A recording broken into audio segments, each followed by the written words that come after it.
Une insécurité grandissante face à laquelle les sapeurs-pompiers se retrouvent en première ligne. Et c'est pour réclamer davantage de moyens pour assurer des missions toujours plus difficiles que plus de 700 soldats du feu se sont mobilisés ce matin à Lille, sur le périphérique puis dans le centre-ville.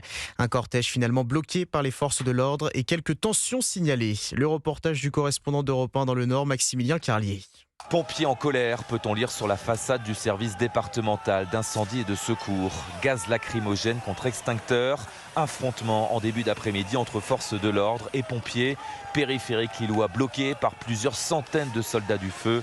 Marc Lehoucq, secrétaire général CGT du SDIS. C'est tendu, en fait, on a dû venir sur le périph', on a dû venir dans les locaux du SDIS. Une mobilisation de cette ampleur, ça n'a jamais été vu. Si on a eu 700 sapeurs-pompiers du Nord qui se sont mobilisés à Lille, c'est vraiment qu'il y a des gros problèmes au niveau du département. Tous dénoncent ici les sous-effectifs, le mépris du président du conseil départemental et un certain mal-être avec la direction. Un nouveau directeur qui arrive, il nous demande d'enlever la barbe, on vit dans des casernes insalubres. Ils nous enlèvent des EPI, c'est les équipements de protection individuelle, on n'a pas d'effectifs, donc c'est pour ça qu'on est là. Plusieurs pompiers ont été blessés, m'a confirmé un représentant syndical.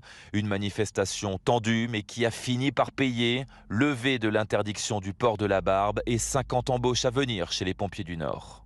À Lille, Maximilien Carlier, Europe 1.